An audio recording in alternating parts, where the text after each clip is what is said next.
Bon matin à tous. Aujourd'hui, nous sommes dans l'Évangile de Jean, chapitre 4, où Jésus nous rappelle quelles sont les 7 marques des vrais adorateurs.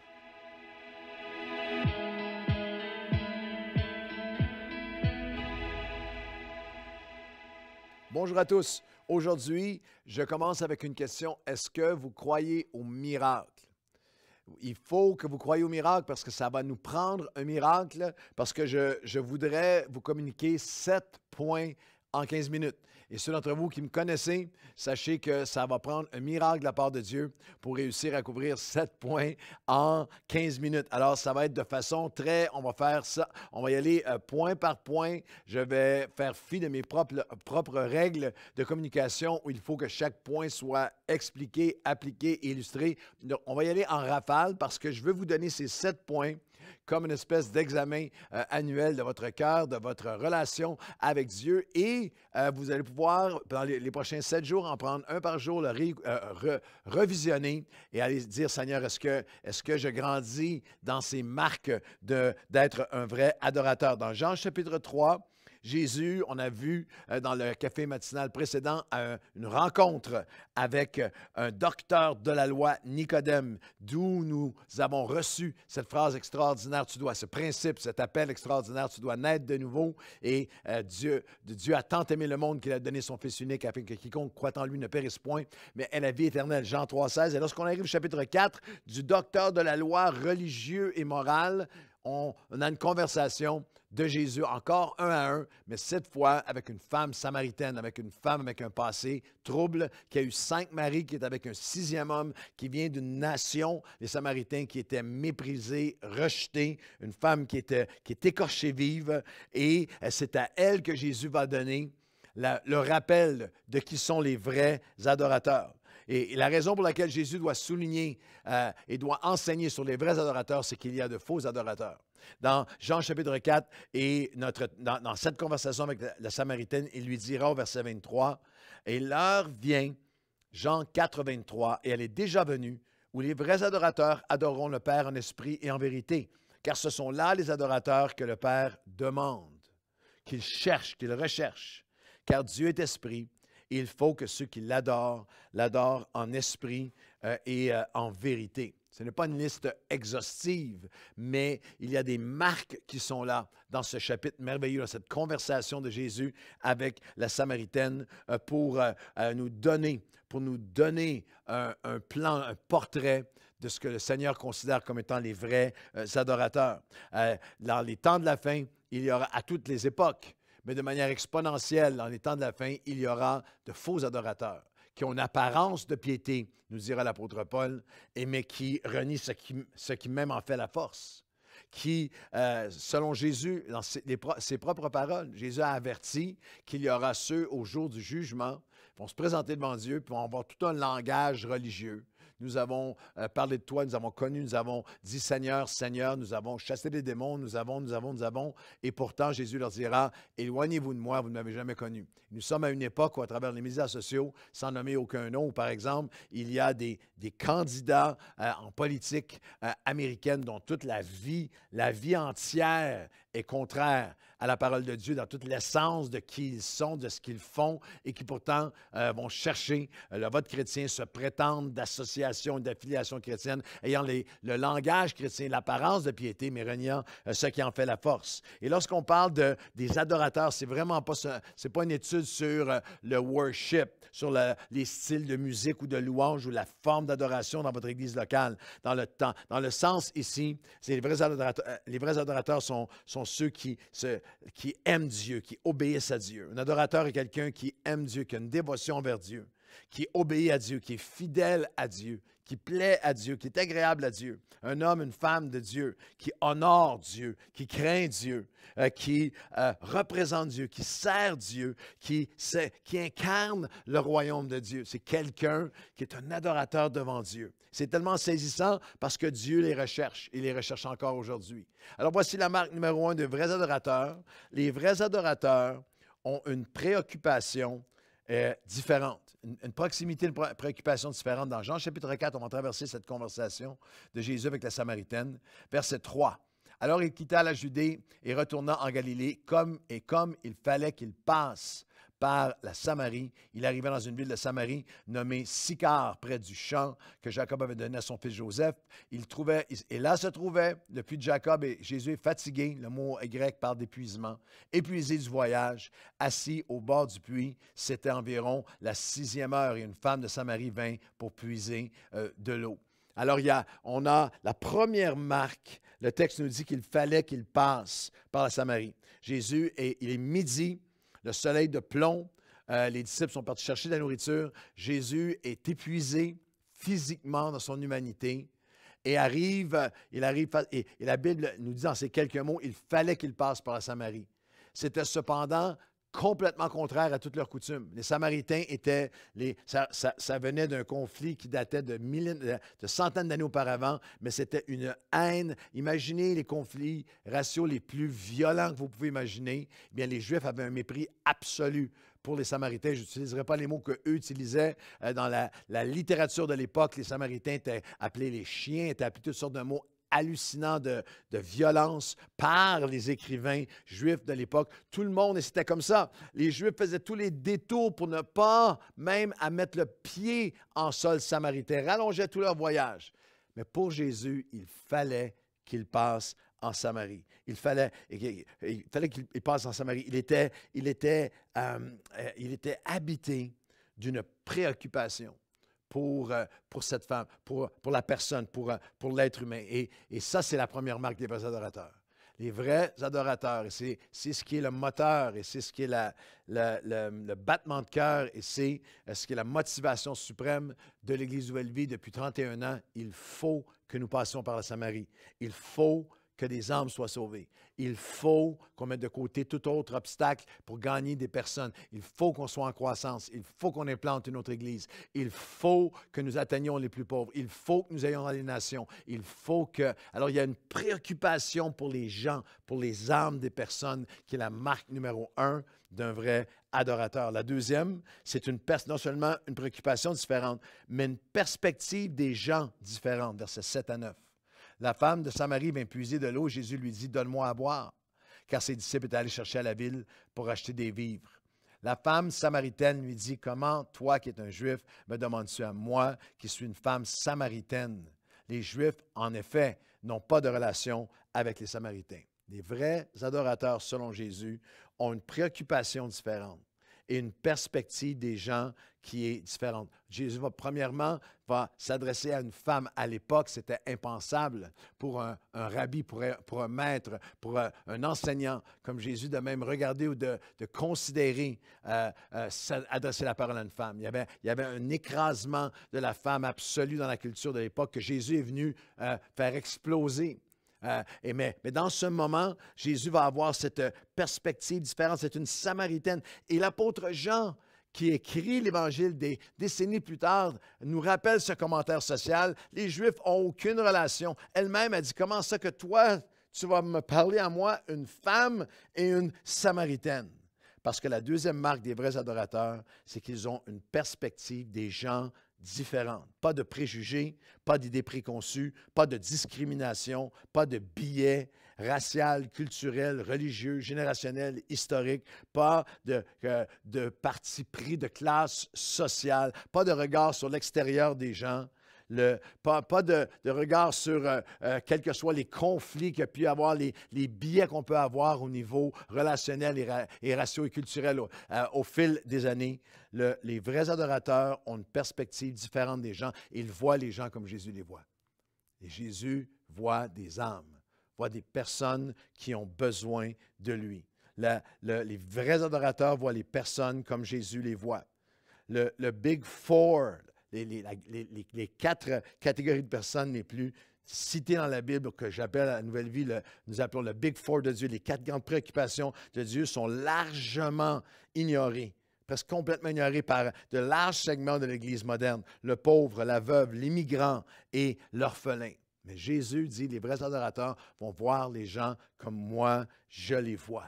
Parlant de sang. C'était tellement impensable que c'est presque, ça nous fait presque, ça fait sourire parce que au verset 27, lorsque les disciples reviennent, ils arrivèrent et furent étonnés. Ils ont le souffle coupé de ce qu'ils parlent avec une femme. Toutefois, aucun ne dit que demandes-tu ou de quoi parles-tu avec elle. Ils n'osent même pas. Ils sont tellement effarés lorsqu'ils le voient parler à une femme samaritaine qu'ils n'osent même pas. On ne peut même pas oser. On ne lui en parlera même pas. C'est tellement impensable.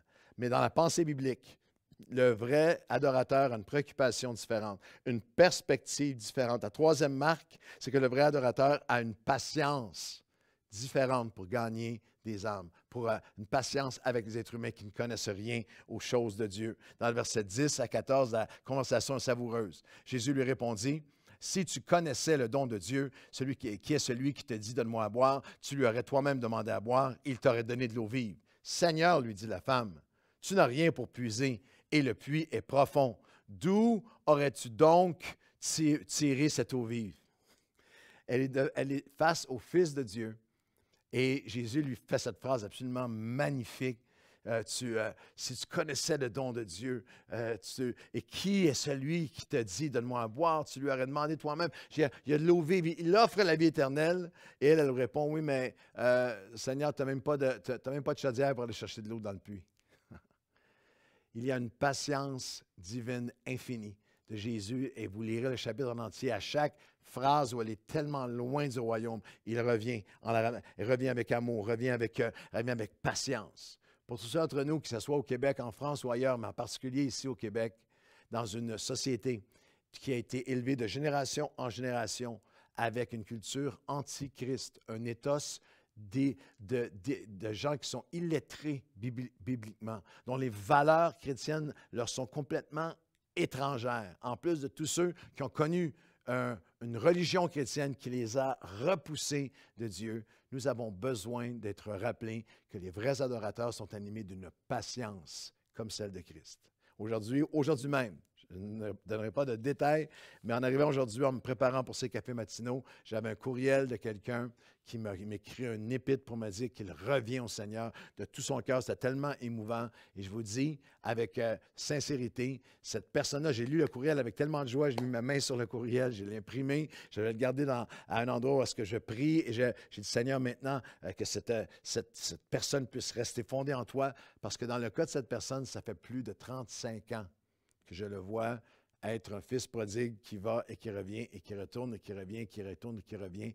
Mais Dieu n'est pas lassé de lui.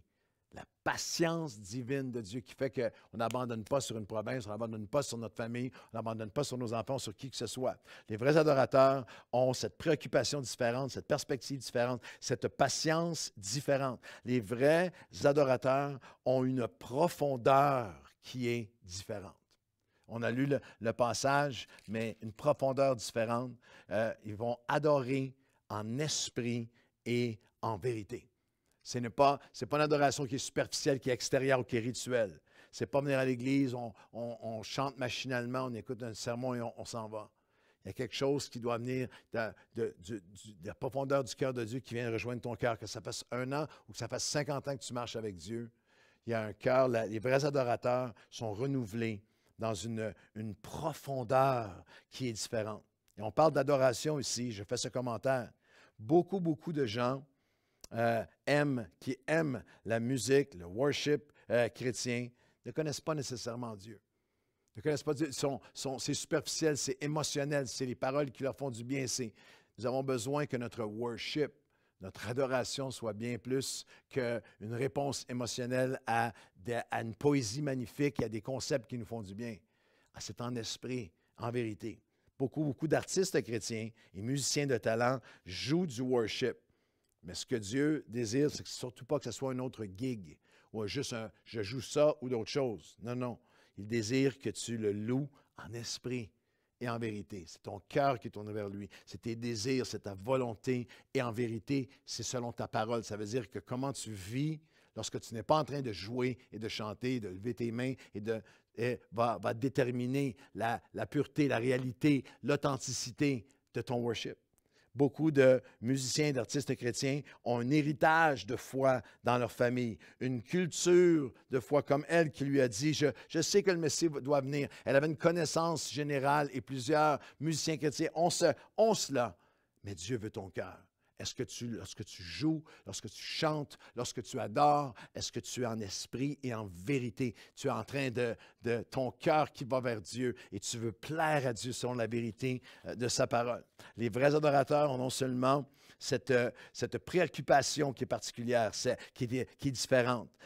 Ils ont cette patience qui est différente. Ils ont cette profondeur qui est différente. Ils ont une priorité qui est différente. Le verset 31 à 34, pendant ce temps, les disciples le pressaient de manger en disant, « Maître, mange. » Mais il leur dit, « J'ai à manger une nourriture que vous ne connaissez pas. » Les disciples qui se disaient donc les uns aux autres, « Quelqu'un lui aurait-il apporté à manger? » Jésus leur dit, « Ma nourriture est de faire la volonté de celui qui m'a envoyé et d'accomplir son œuvre. » Wow! Les vrais adorateurs sont animés d'une priorité qui est différente. Au moment où on enregistre ces cafés matinaux, nous sommes en temps de jeûne et de prière. Il y a ce contraste dans le texte entre les disciples qui sont allés chercher la nourriture et Jésus qui littéralement jeûne son lunch pour communiquer son message à cette femme. Et lorsqu'ils reviennent, il leur dit, « J'ai une nourriture que vous ne connaissez pas. » C'est d'accomplir l'œuvre de mon Père. Une priorité différente, une nourriture que chaque chrétien doit connaître, d'être renouvelé dans un cœur où je prends ma place pour faire la volonté de Dieu, pour faire connaître le Seigneur, une volonté, vous savez, de faire Jésus dit, c'est ça qui me nourrit. Faire la volonté de Dieu nourrit notre foi, notre esprit, notre joie, notre paix, notre sanctification, notre vie de prière. J'ai cette priorité. Est-ce que tu peux, avec moi, dire, Seigneur, viens me ramener à un cœur où de faire ta volonté est une nourriture pour moi. Et quelque chose que qui nourrit, quelque chose qui est prioritaire dans ma vie. Et la dernière pensée aujourd'hui, les vrais adorateurs brûlent avec une passion de proclamer Jésus. Ils veulent prendre leur place, quel que soit leur don, leur appel, leur talent, le nombre d'années où ils sont là, leur limite de temps, mais il y a quelque chose qui les habite. Ils veulent prendre leur place et ne jamais arrêter de le servir pour des percées spirituelles, juste des percées dans sa moisson pour les âmes, spirituellement. Je vais terminer la dernière portion du texte qui est magnifique. « Ma nourriture est de faire la volonté de celui qui m'a envoyé. » Verset 35 de Jean chapitre 4. « Ne dites-vous pas qu'il y a encore 4 mois jusqu'à la moisson. Voici, je vous le dis, levez les yeux et regardez les champs qui déjà blanchissent pour la moisson.